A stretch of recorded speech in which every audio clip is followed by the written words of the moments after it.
ಶ್ರೀ ಗಣಪತಿ ಶಾರದಾ ಗುರುಭ್ಯೋ ನಮಃ. ಯತ್ರ ಯೋಗೇಶ್ವರ ಕೃಷ್ಣೋ ಯತ್ರ ಪಾರ್ಥೋ ಧನುರ್ಧರಃ ತತ್ರ ಶ್ರೀ ವಿಜಯ ಭೂತಿರ್ಧ್ರುವ ನೀತಿರ್ಮತಿರ್ಮಮ. ಶ್ರೋತೃಗಳಿಗೆ ಶ್ರೀ ಅಳಸಿಂಗರಾಚಾರ್ಯ ವಿರಚಿತ ಶ್ರೀ ವ್ಯಾಸ ಮಹರ್ಷಿ ಪ್ರಣೀತ ಶ್ರೀಮನ್ ಮಹಾಭಾರತದ ಶಾಂತಿ ಪರ್ವದಲ್ಲಿ ಭೀಷ್ಮನು ಯುಧಿಷ್ಠಿರನಿಗೆ ಅಧ್ಯಾತ್ಮ ವಿಚಾರವನ್ನು ತಿಳಿಸಿದುದು ಎಂಬ 291ನೆಯ ಅಧ್ಯಾಯವು ಹಿಂದೆ 192ನೆಯ ಅಧ್ಯಾಯದ ಸಂಗ್ರಹವೇ ಹೊರತು ಬೇರೆಯಲ್ಲ. ಅದರಲ್ಲಿರುವ ಕೆಲವು ಶ್ಲೋಕಗಳನ್ನು ಮಾತ್ರ ಬಿಟ್ಟು ಸಂಗ್ರಹಿಸಿದ ಇತರ ಶ್ಲೋಕಗಳು ಅದೇ ಅನುಪೂರ್ವಿಯಲ್ಲಿ ಇರುವುದರಿಂದಲೂ ಅನೇಕ ಮಾತ್ರಿಕೆಗಳಲ್ಲಿ ಈ ಅಧ್ಯಾಯವೇ ಇಲ್ಲದುದರಿಂದಲೂ ಸಂಖ್ಯಾ ಮಾತ್ರಕ್ಕೆ ಮಾತ್ರವೇ ಅಳಸಿಂಗರಾಚಾರ್ಯರು ಇದನ್ನು ಪುಸ್ತಕದಲ್ಲಿ ಸೇರಿಸಿಕೊಂಡು ಅದರ ಅರ್ಥ ವಿವರಣೆಯನ್ನು ಕೈಬಿಟ್ಟಿರುವರು. ಆ ಕಾರಣದಿಂದಾಗಿ ಈಗ ನಾವು ಅದರ ಮುಂದಿನ ಅಧ್ಯಾಯವಾದ 293ನೆಯ ಅಧ್ಯಾಯದಲ್ಲಿ ಜ್ಞಾನವೇ ದುಃಖ ನಿವೃತ್ತಿಗೆ ಮಾರ್ಗವೆಂಬುದಾಗಿ ತಿಳಿಸುವುದಕ್ಕಾಗಿ ಭೀಷ್ಮನು ಯುಧಿಷ್ಠಿರನಿಗೆ ನಾರದನಿಗೂ ಸಮಂಗನಿಗೂ ನಡೆದ ಸಂವಾದವನ್ನು ತಿಳಿಸಿದುದು ಎಂಬ ಅಧ್ಯಾಯಕ್ಕೆ ಮುಂದುವರಿಯೋಣ. ಶ್ರೋತೃಗಳಿಗೆ ಸ್ವಾಗತ. ತಿರುಗಿ ಯುಧಿಷ್ಠಿರನು ಭೀಷ್ಮನನ್ನು ಕುರಿತು, ತಾತ, ಲೋಕದಲ್ಲಿ ಪ್ರಾಣಿಗಳು ಯಾವಾಗಲೂ ಕಷ್ಟಕ್ಕೂ ದುಃಖಕ್ಕೂ ಮರಣಕ್ಕೂ ಹೆದರುತ್ತಲೇ ಇರುವವು. ಅಂತಹ ಭಯವು ಮನಸ್ಸಿನಲ್ಲಿ ಹುಟ್ಟದಿರುವುದಕ್ಕೆ ಉಪಾಯವೇನು, ಅದನ್ನು ನನಗೆ ತಿಳಿಸಬೇಕು ಎನ್ನಲು ಭೀಷ್ಮನು ಹೇಳುತ್ತಾನೆ, ಕುಮಾರ, ಇದೇ ವಿಷಯದಲ್ಲಿ ಹಿಂದೆ ನಾರದನಿಗೂ ಸಮಂಗನಿಗೂ ನಡೆದ ಸಂವಾದ ರೂಪವಾದ ಇತಿಹಾಸವೊಂದನ್ನು ಉದಾಹರಿಸುವರು. ಅದನ್ನೇ ಹೇಳುವೆನು ಕೇಳು.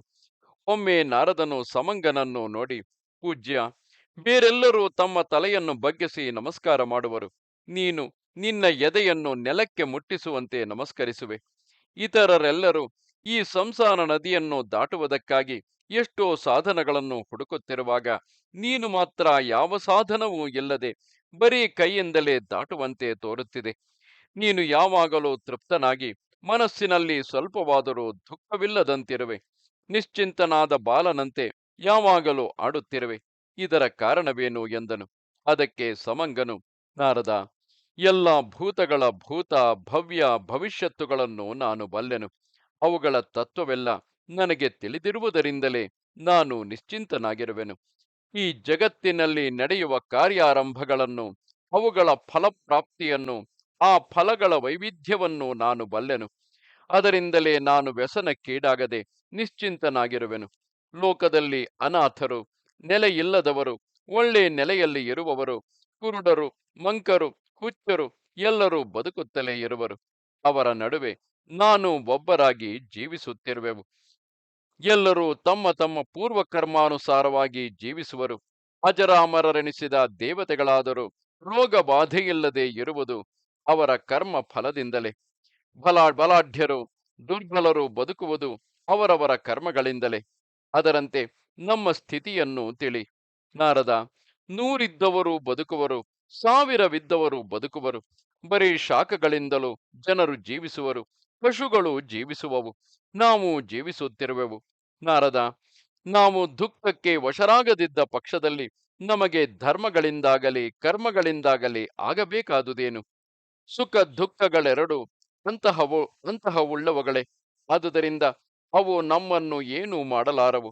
ಇಂದ್ರಿಯಗಳ ಪ್ರಸನ್ನತೆಯೇ ಎಂದರೆ ಅವು ವಿಷಯಗಳಲ್ಲಿ ಆತುರ ಪಡದಿರುವುದೇ ಪ್ರಜ್ಞೆಗೆ ಮೂಲವೆನಿಸಿದೆ. ಅದಕ್ಕಾಗಿ ಶ್ರಮ ಪಡತಕ್ಕವರೇ ಪ್ರಾಜ್ಞರು. ಶೋಕ ಮೋಹಗಳನ್ನು ತಂದಿಡತಕ್ಕವುಗಳು ಇಂದ್ರಿಯಗಳೇ. ಇಂದ್ರಿಯಗಳು ಮೂಢವಾಗಿದ್ದವರಿಗೆ ಪ್ರಜ್ಞೆಯು ಎಂದಿಗೂ ಲಭಿಸದು. ಮೂಢರಲ್ಲಿ ಉಂಟಾಗತಕ್ಕ ಗರ್ವವೆಂಬುದು ಒಂದು ಬಗೆಯ ಮೋಹವೇ. ಮೂಢನಿಗೆ ಇಹವೂ ಇಲ್ಲ, ಪರವೂ ಇಲ್ಲ.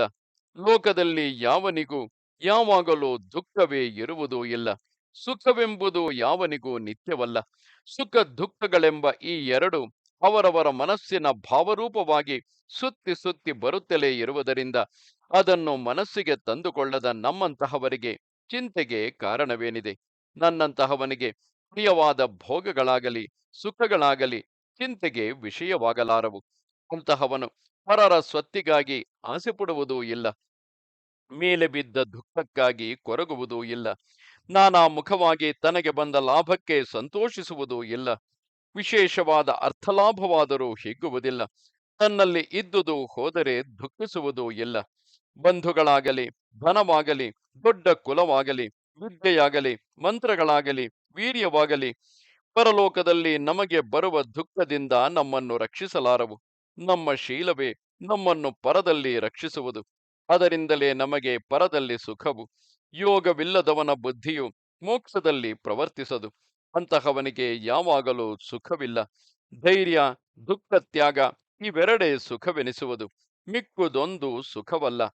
ಏಕೆಂದರೆ ಪ್ರಿಯ ವಸ್ತುವು ಸಂತೋಷವನ್ನು ಉಂಟು ಮಾಡುವುದು.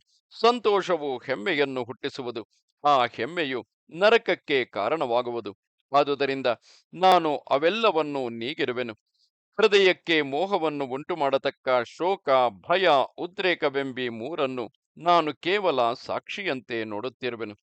ಲೋಕದಲ್ಲಿ ಇವು ಸುಖ ದುಃಖಗಳಲ್ಲಿ ಮನಸ್ಸನ್ನು ಕಲಗಿಸಿ ಕರ್ಮಕ್ಕೆ ಉತ್ತೇಜನ ಕೊಡುವವು.